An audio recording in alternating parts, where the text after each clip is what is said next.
Bom, vamos para a primeira questão.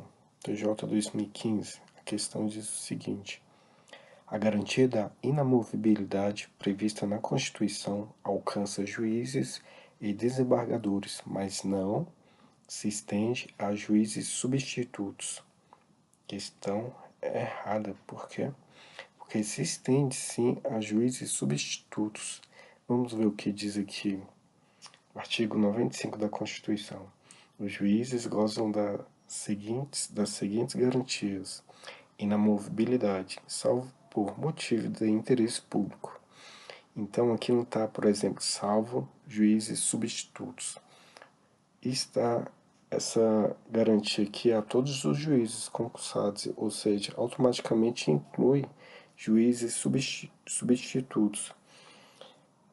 Como é muito importante a leitura da lei seca, eu trouxe aqui os outros incisos que também podem ser cobrados na prova. Por exemplo, os juízes gozam das seguintes garantias. Inciso 1. Vitaliciedade, que é diferente de estabilidade. Estabilidade é quem é servidor público estatutário regido pela Lei 8.112, por exemplo.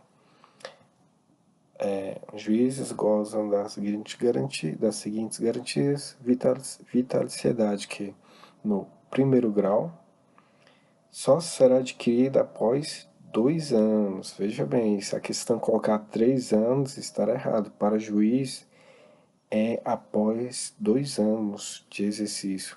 Dependendo a perda do cargo nesse período de deliberação do tribunal a que estiver vinculado e nos demais casos de sentença judicial transitada em julgado. Então, ficar esperto que essas informações que podem ser cobradas na prova. Inamovibilidade, salvo interesse público, ou seja, há possibilidade, se houver interesse público, de ser negado a inamovibilidade, ou seja, não é algo absoluto. Irredutibilidade de subsídio, ressalvado o disposto no artigo 37 e tal. Então tem a observância aqui. Vamos prosseguir. Assim, então é muito importante vocês lerem a lei seca e prestar atenção no que pode ser cobrado, o que pode a banca modificar para que o candidato venha a errar a questão. TJ de São Paulo.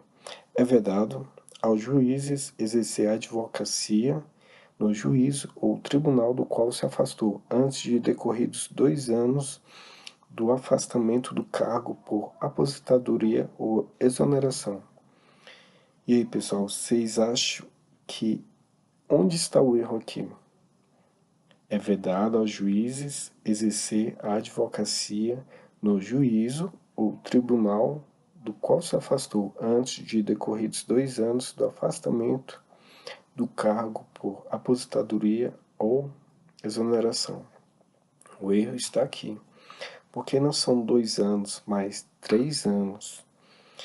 Outras informações importantes é vedado ao juiz exercer a advocacia no juízo ou tribunal, ou seja, não é em todos os juízos e todos os tribunais. É apenas no juízo ou tribunal do qual se afastou, antes de decorridos 3 anos do afastamento por aposentadoria ou por exoneração. Vamos ver o que diz aqui o artigo 95, parágrafo único. Aos juízes é vedado exercer a advocacia no juiz ou tribunal do qual se afastou, antes de decorridos 3 anos do afastamento por aposentadoria ou exoneração. Vamos ver os próximos incisos, que também são muito importantes e são muito cobrados em provas. Ao juiz é vedado exercer, ainda que em disponibilidade, outro cargo ou função, salvo magistério. Então, é permitido dar aula, tanto em instituição pública ou privada. Receber, a qualquer título ou pretexto, custos e participação em processo. Dedicar-se à atividade político-partidária. receber a qualquer título ou pretexto auxílios ou contribuições de pessoas físicas, entidades públicas ou privadas, ressalvadas as exceções previstas em decreto? Não, em lei. Então, aqui também tem as ressalvas. Aqui eu já li. Então, leitura da lei seca, muito importante. Redação. E você vai grifando as partes que forem mais importantes, que podem ser cobradas na prova. E como você vai descobrir quais as partes mais importantes? Resolvendo centenas, quem sabe milhares de questões de prova de concurso. Porque você, dessa forma, vai pegando o jeito como a banca costuma cobrar as questões. E pelo amor de Deus, resolva a questão de prova de concurso. Resolva o máximo que você conseguir. Não vai cometer o erro de estudar só teoria. É de suma importância que você resolva o máximo de questões de concursos possíveis. Próxima questão, TRF1, primeira região, 2015. A regra constitucional que determina a composição de 1/5 dos lugares dos tribunais para membros do Ministério Público e para advogados aplica-se aos TRFs, aos tribunais dos estados e do DF e aos tribunais superiores, com exceção do STF e do STM. Questão errada. Mas ela é muito interessante, por isso que eu trouxe aqui para vocês. Vamos ver o que diz o artigo 94 da Constituição Federal. 1/5 dos lugares dos tribunais regionais federais, dos tribunais dos estados e do DF e território e dos tribunais do DF e territórios será composto de membros do Ministério Público com mais de 10 anos de carreira e de advogados de notório saber jurídico e de reputação ilibada com mais de 10 anos de efetiva atividade profissional indicados em lista sextupla. Concurso costumam cobrar muito aqui nas questões lista tríplice. Muito cuidado. Marque esse detalhe aqui no seu material, porque ele costuma ser muito cobrado pelos autos de representação das respectivas classes. Ok. Daí você lê esse artigo, o caput, e te induz a pensar que faz parte do 5º constitucional, fazem parte apenas os tribunais regionais federais dos estados do DFT. Só que esse artigo aqui, ele não é taxativo, mas sim exemplificativo. Vamos prosseguir. O artigo 111-A da Constituição diz que o TST, composto de 27 ministros escolhidos dentre brasileiros com mais de 35 anos e menos de 65 anos de notável saber jurídico e reputação ilibada, nomeados pelo Presidente da República após a aprovação pela maioria absoluta do Senado. Sendo 1/5, veja bem, o TST, o único tribunal superior que faz parte também do 5º constitucional. Dentre advogados com mais de 10 anos de efetiva atividade profissional e membros do Ministério Público do Trabalho. Outro detalhe aqui, com mais de 10 anos de efetivo exercício. Então, o TST também faz parte do 5º constitucional. Mas vamos analisar o artigo e esses incisos, pois costumam cair também nas questões de provas. O TST compor-se-á de 27 ministros, escolhidos entre brasileiros com mais de 35 anos. Os tribunais regionais do trabalho, por exemplo, são mais de 30 anos. Então, cuidado, não vá confundir. E menos de 65 anos, de notável saber jurídico e reputação ilibada, nomeados pelo Presidente da República, aprovação, maioria relativa? Não, maioria absoluta pelo Senado. O inciso 2 diz o seguinte: os demais juízes dos tribunais regionais do trabalho, oriundos da magistratura da carreira, são indicados pelo próprio TST. Então, muita cautela, muito cuidado. É muito importante você utilizar o marca-texto, caneta, lápis, seja o que for, para você marcar os pontos mais importantes. Isso vai ajudar muito na memorização, sobretudo para quem tem uma memória fotográfica muito boa. Prossigamos. O artigo 115 também diz do 5º Constitucional.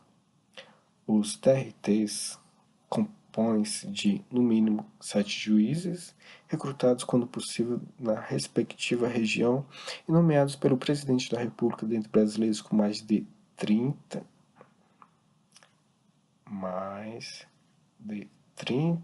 anos e menos de 65, foi o que eu falei lá em cima.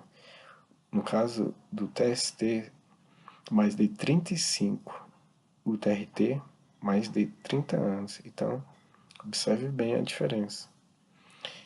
E menos de 65 anos. Mínimo 7 juízes recrutados, quando possível, na respectiva região e nomeados pelo Presidente da República. Nomeados pelo Presidente da República. Sendo 1/5 dentre advogados com mais de 10 anos de atividade profissional e membros do Ministério Público do Trabalho com mais de 10 anos de efetivo exercício. Os demais, mediante promoção, juízes do trabalho por antiguidade e merecimento alternadamente. Então, TRTs 5º Constitucional, TST, o único Tribunal Superior, também faz parte do 5º Constitucional. Ou seja, o artigo 94 não é taxativo, mas exemplificativo. Muito cuidado em questões de provas sobre o 5º Constitucional. Prossigamos. Dado o princípio da especialidade, a competência do Conselho Nacional de Justiça para apreciar a legalidade dos atos administrativos praticados por membros do Poder Judiciário exclui a competência de outros órgãos de fiscalização e controle para fazê-lo, salvo a do próprio Poder Judiciário, se no exercício da função jurisdicional. Está errado essa parte que diz que exclui outros órgãos de fiscalização. Vamos ler o que diz o artigo 103b da Constituição. O CNJ compõe-se de 15 membros com mandato de 2 anos, admitido a recondução sendo.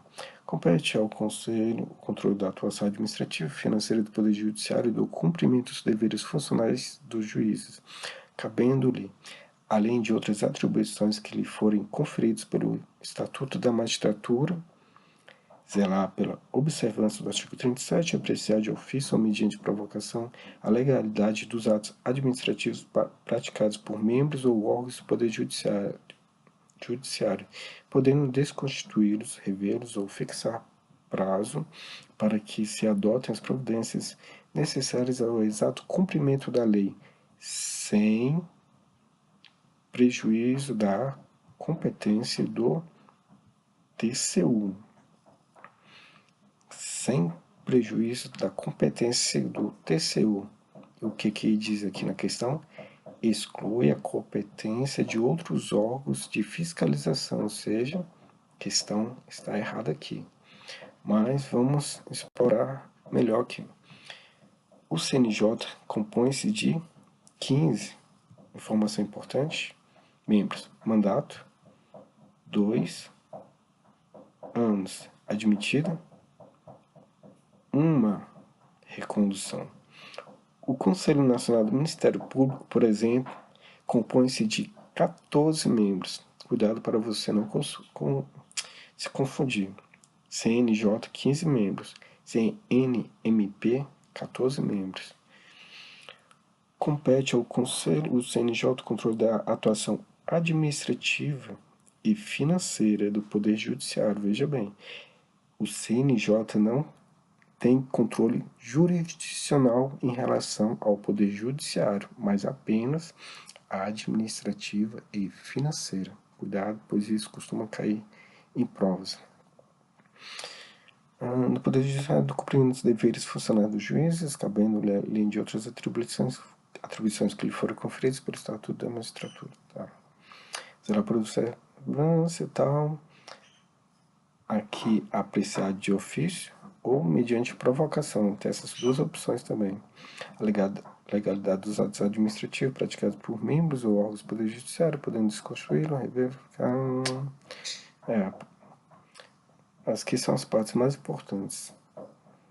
Então, briefing, as partes mais importantes, pois elas podem ser cobradas na prova. Vamos para a próxima questão. Todos os julgamentos dos órgãos do Poder Judiciário serão públicos, e suas decisões devidamente fundamentadas, sob pena de nulidade, podendo, no entanto, o juiz, a seu critério, limitar a presença em determinados atos, apenas às partes e seus advogados, quando entender necessário. Essa questão está errada. Tente você descobrir onde está o erro aqui na questão. Leia novamente: todos os julgamentos dos órgãos do Poder Judiciário serão públicos, e suas decisões. Onde está o erro aqui? O erro é sutil. Então, se o candidato lê muito rápido e fala, a questão está dada, está certo. Aí, quando vai conferir no gabarito, a decepção. Vamos ver se você sabe. Bom, o erro aqui está em o juiz, porque não é a critério do juiz. O que diz aqui? Vamos ver. Aqui é o artigo 93, que eu esqueci de colocar, inciso 9 do artigo 93 da Constituição Federal. Todos os julgamentos do Poder Judiciário serão públicos, e fundamentadas todas as decisões, sob pena de nulidade, podendo a lei limitar a presença. Então, quem limita aqui a presença é a lei. E a questão diz o quê? O juiz, é o seu critério, limitar a presença. Então, o erro está aqui. Não é o juiz, mas a lei que limita a presença de determinados atos, as próprias partes e seus advogados, ou somente a esses, em casos nos quais a preservação do direito à intimidade do interessado no sigilo não prejudique o interesse público à informação. Então é isso, pessoal. Leia a lei seca, dê muita importância. Bons estudos, se inscreva no canal, curta e compartilhe o vídeo. Isso aí, pessoal. Fui!